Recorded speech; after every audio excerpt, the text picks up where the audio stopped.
Hey everybody, Cougar Comics here. This is my response video to Lightning 2288's tag video about your 50 top books or favorite books. He tagged Hero Hunter 81, who in turn tagged me and some other guys. So Clint, thanks for the tag. And these aren't my top 50 books. These are like 50 books that I really like or that kind of influence my collecting or whatever, but I'll go through them as I go book to book. This is Stranko's History of Comics Volume 1.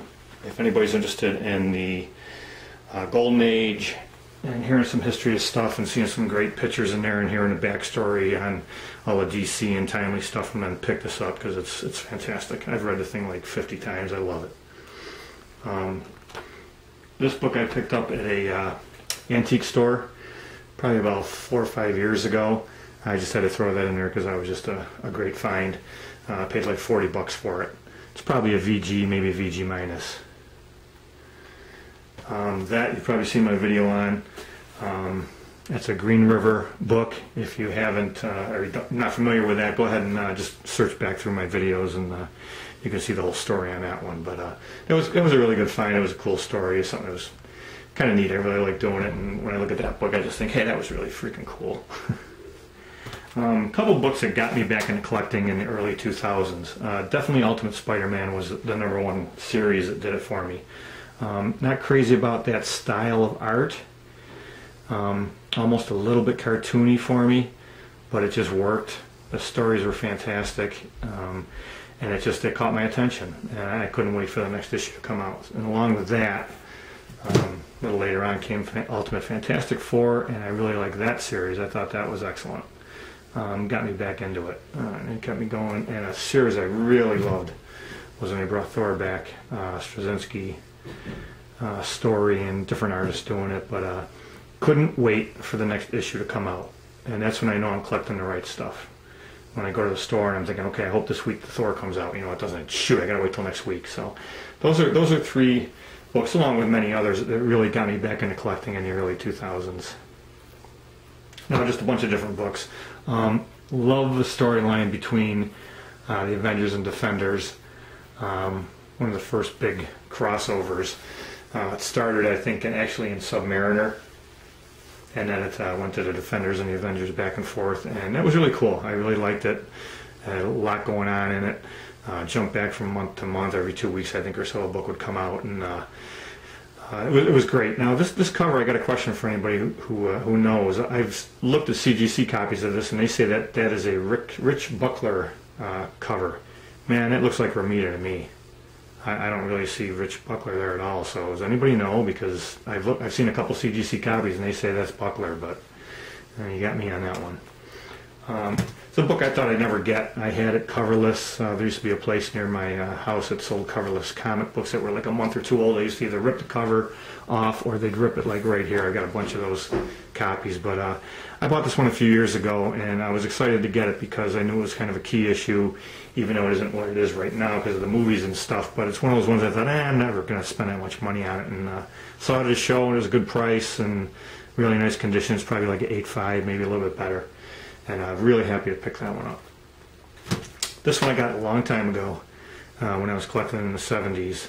I was at a show. There weren't too many shows around then. And I saw this book, and the Avengers weren't like on my priority. You know, it was mainly Fantastic Four and Spider-Man, but I saw this book and I said, holy crap, that's in such great condition. I got to pick it up. And if I remember correctly, I think I paid $1 for it. But that I have at 9.4. And that book is it's smoking hot. There's only one little thing up here in the corner on it, but if I was ever to grade something, this would be one of the ones I would send out to grade. But that just reminds me of collecting when I was younger.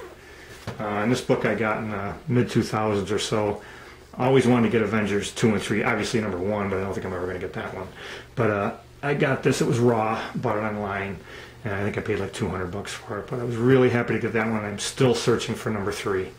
Love the artwork in these books, Jack Kirby. Love the stories. It's great. To me, that's just classic Silver Age written all over it.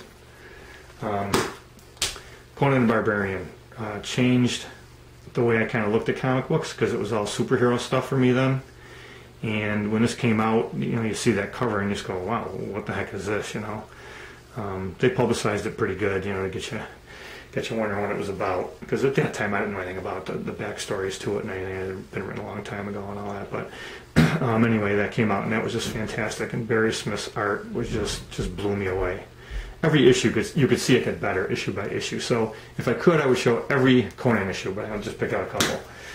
Number 7, always loved that cover. Tried to draw it when I was a young aspiring artist. Could never get it right. And that one, I just think the detail on this book is just amazing.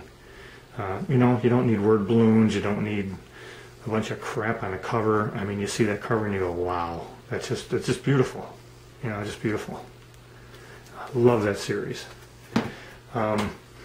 Marvel Team Up, number 1. I have the whole series probably up to like number, I don't know, 30 or so. But that was really cool. Different artist on it, Ross Andrew, who I really didn't care for on Spider-Man particularly, but in this series it didn't bother me. I liked a lot of his stuff. I liked these stories. They were different. They weren't the same as Spider-Man. You know, amazing at the time, because that's all there was. And that caught my attention too. And this is when I really started branching out and just picking up anything that came out, which would be like this, Marvel Premiere. Got a bunch of that run. And I look at these books and I just go, wow. That's when I just had to buy every Marvel comic book that I saw. And it just reminds me of going nuts every week, going with my mother to find the books. And, you know, seeing this one going, oh, that looks cool, I'm getting that one, that's a Marvel book. Marvel Feature number 1, Defenders, great cover, Neil Adams. What else can you say about that? I mean, that's just so freaking cool, that cover.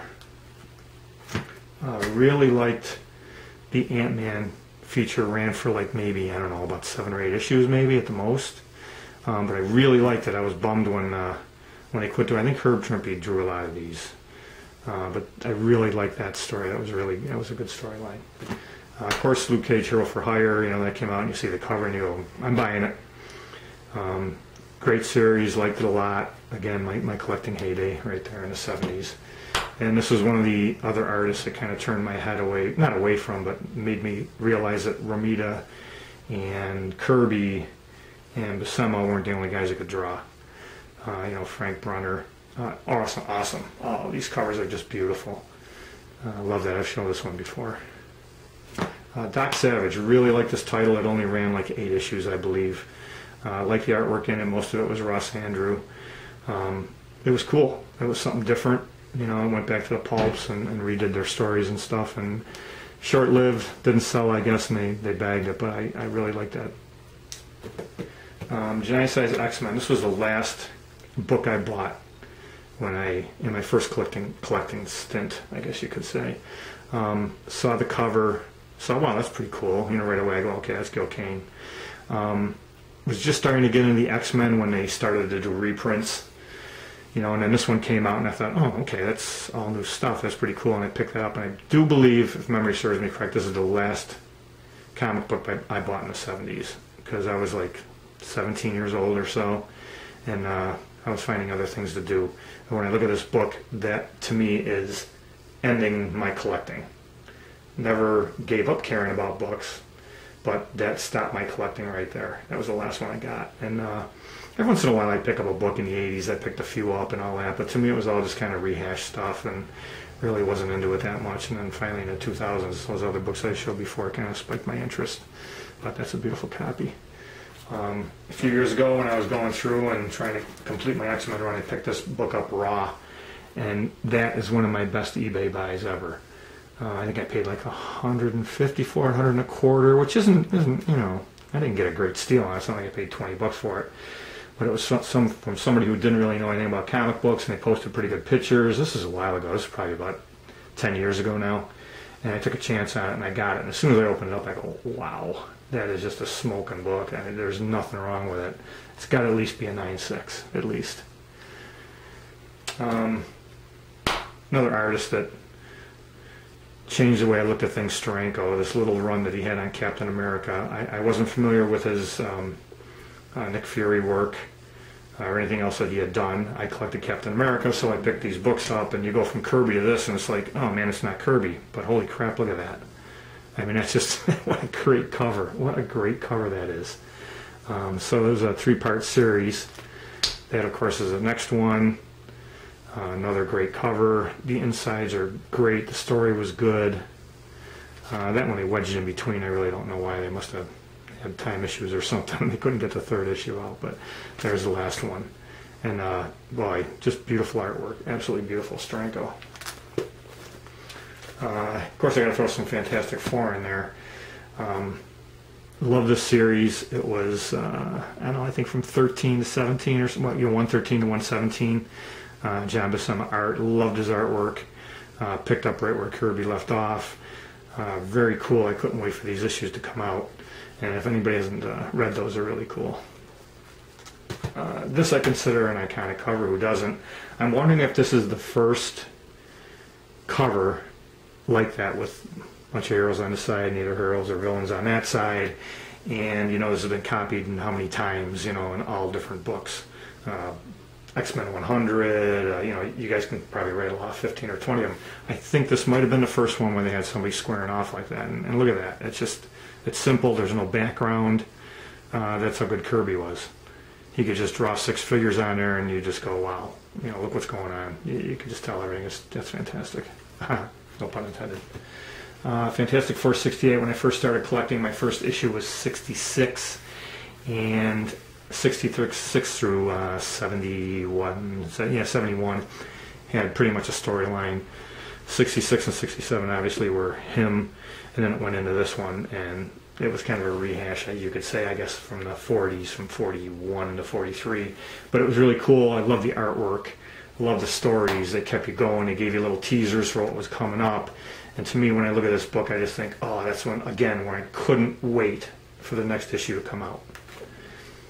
55, I saw this book somewhere. They referred back to it. I probably saw it in like a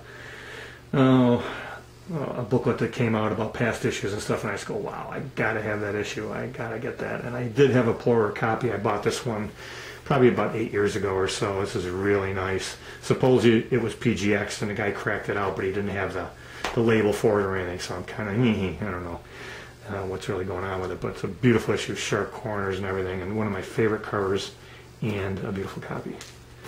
I just picked this one up a little while ago, FF52. A little while ago I told BURCO 1 that there's an issue I'm never going to get. You know, I missed out getting that one and it's going through the roof, and I ended up buying this one. Got a good price on it. It was CGC'd at 7.5, but very happy to have that in my collection.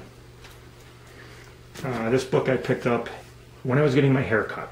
I was probably about 10 or 11 years old in the hair shop, and you know, it's just a guy who cuts guys' hair, and you know, the old-fashioned barber, and he had a bunch of magazines and comic books, and I saw this one. I go, hey, I really like that. Could I, you know, can I buy this off you? And he goes, nah, go ahead and take it. It's probably about an 8.0. How it ever lasted there in that kind of shape is beyond me, but I look at that and I go, oh yeah, I know right where I got that book.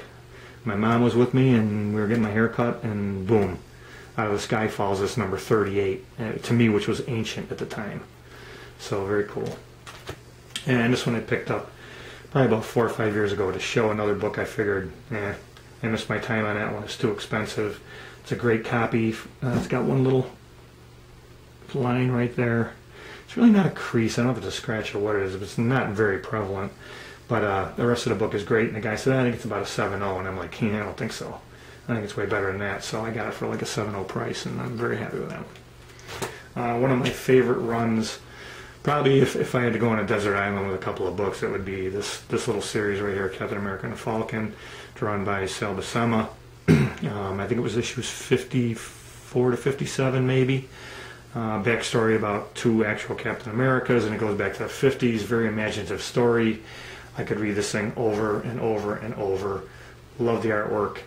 Love the storyline. Couldn't wait for him to come out. My favorite artist, John Romita, came back on Captain America. I think this was the first issue. I'm almost sure it was. And he had like about a 6 or 7 issue run in it. Great stuff. Great artwork. Again, a guy who can draw a cover and I can just stare at the cover all day long. You know, there's quite a few artists like that, but for me, Romita he just does it.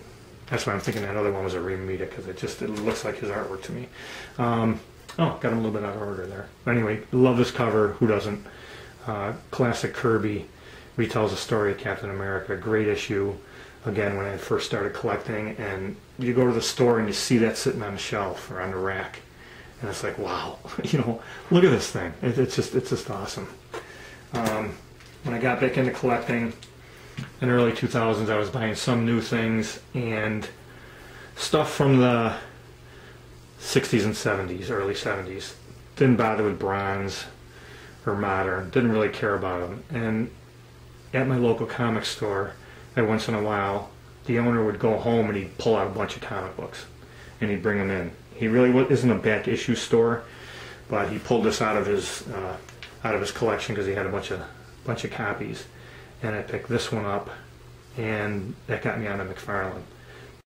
Okay, I am back. My battery died on me, so that's okay because it gives me a chance to do a couple corrections. Fantastic Four, this little story arc was actually 113 to 116, and Captain America was 153 to 156.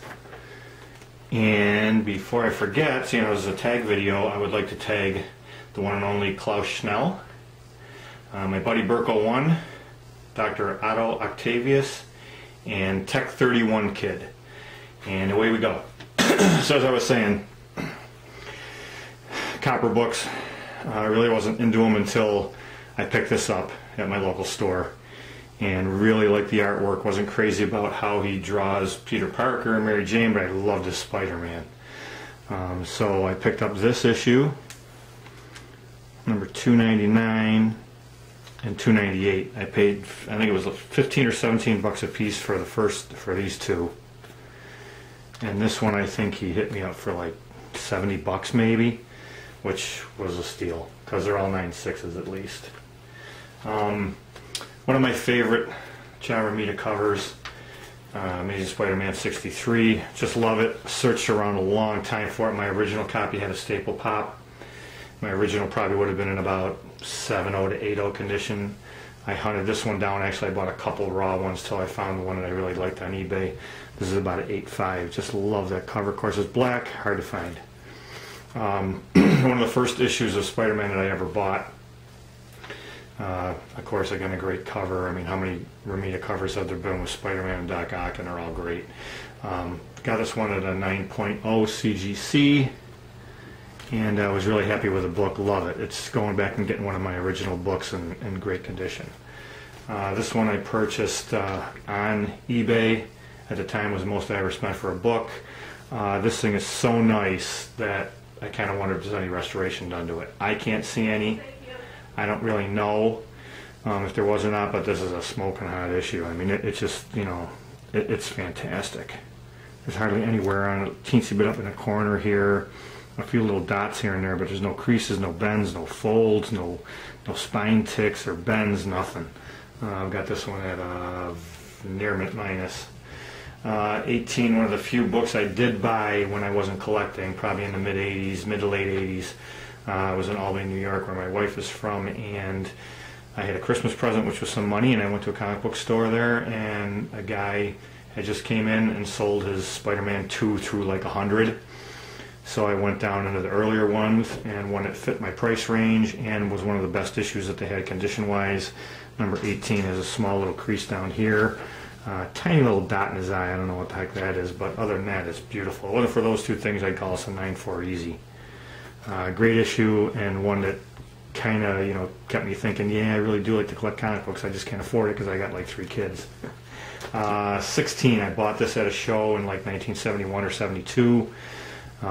It's real nice, got a tiny bit of chipping along the edge, a little wear up here, but beautiful copy. And then to buy this book, it was the oldest Spider-Man that I owned. I was at the show, it was the second day of the show. The dealer says, hey, I'm looking forever, which I still do today. It takes me forever to buy 2 books. Guy says, hey kid, you gonna buy a book or what? You're just gonna look at them? I go, no, I'm gonna buy one. He goes, well, buy this one. He goes, it's a good price. He goes, I need gas money to get home. $4 I paid for that. Best $4 I ever spent. Great issue. I mean, who doesn't like that cover? That's got to be one of the top 10 of all time, in my opinion. I mean, it's beautiful. The Silver Surfer against the dark background, and the Rainbow Bridge, and Thor, and it's just awesome. Just love that book. And then these two, I'm going to take to the grave with me.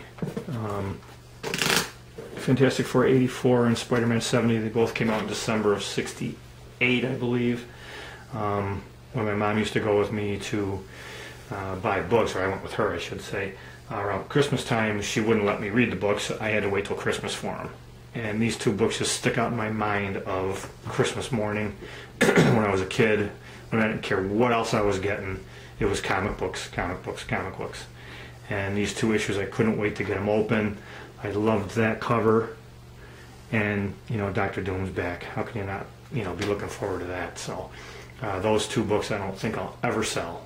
I'll never sell them. Not expensive books. They're both like 8.5s maybe. But I just love them, and to me that's comic book collecting right there. It's just good memories being a kid and waiting for comic books, and couldn't think of anything except for getting to those books and ripping them open and reading them. All right, that's it. Take it easy, everybody.